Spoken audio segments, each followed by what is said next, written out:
Hi, welcome to episode 1 of EFS Coaching-Wellness Hot Topics. Yes, so bi-weekly, we will be discussing things that we think about, but we never talk about. So there's going to be some fun things here for the next, additional series that we'll have. The topics will be coming from you. And so you can suggest those via the actual YouTube subscription. We're in the comment list. You can do that.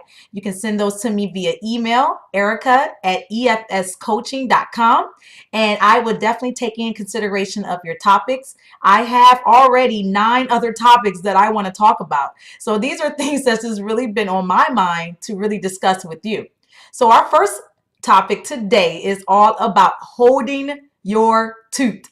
Yes, I said it. We are about to talk about holding in gas, holding in burps, belches, and I want to get into details about what really is the actual cons of us doing that. We all know the pros. The pros is really just when you have to pass gas, you don't want to do it at a restaurant or, with your significant other over someone else's house. I mean, these are things that are so embarrassing. But, the cons is what we don't really think about a lot.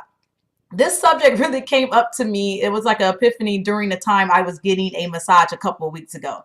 And the masseuse, she hit a spot on my lower back that I wanted to release so bad at that time, but I didn't.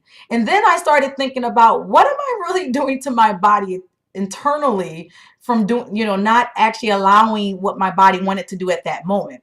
So I came home and I did some additional research and studies, and I was blown away by definitely one piece of the con that when you actually hold in your gas. So, it's these things that we don't think about, but yet we, don't even, we think about them, but we don't talk about it. So today, let's talk about first the con of us holding in our gas. The first one is, and it's gonna blow your mind, that when we actually hold in our gas, it actually goes back into our bloodstream, which leads up to our lungs, and it creates halitosis, which is bad, stinky breath. Yeah, I know. I mean, I would never even have thought that in a million years, seriously, that my gas can really create bad breath. So that's something that I really don't like in the first place. And then, of course, the obvious things of what gas does to you and your body when you hold in that type of pressure is constipation, which is not a good thing because it actually has you hold extra toxins and weight on your body that's unnecessarily, that wants to be released.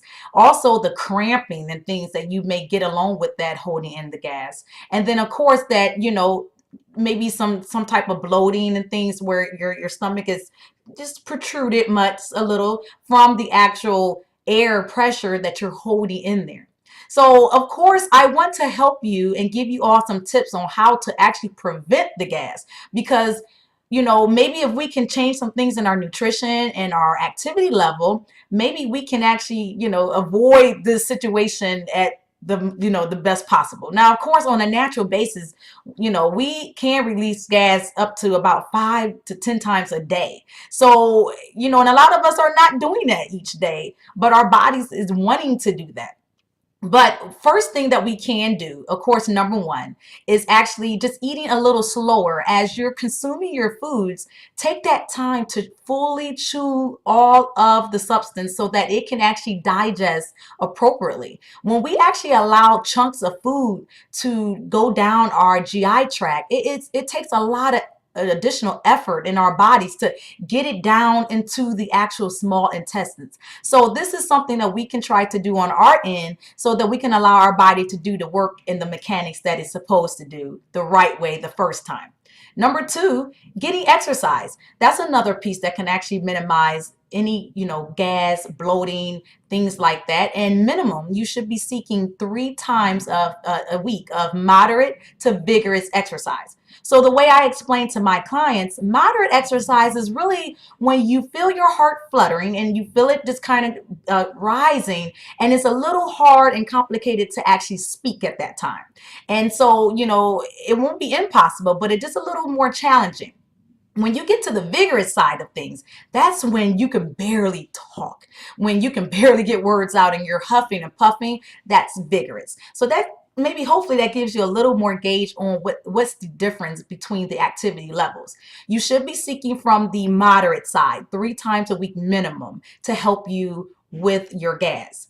Number 3 is drink lots of water. Water is such a great free aid that we a lot of times overlook, and water can clean out our bodies of toxins and hydrate us in a way that it can minimize the gas that we carry from the foods and such, as when it's trying to process that water pushes it down back to that GI tract that we were talking about a few minutes ago. You should be seeking at least 8 to 10 glasses a day minimum. And so of course, the more you drink, the more better it will be for you and your body. So definitely hydrate, hydrate, hydrate. Number 4 will be getting more fiber in your body. So sometimes when we're lacking certain nutrition components, our body responds in different ways. So if you add more fiber and give your body what it desires, you can minimize your gas as well. And also getting that fiber can come from a more natural source, which is veggies, or you can actually take a supplement, over the counter, of course. So definitely, before just want to go backwards a little bit, before you do any type of new physical activity or changing your diet in any way extreme, always seek your physician before proceeding with anything radical in your walk.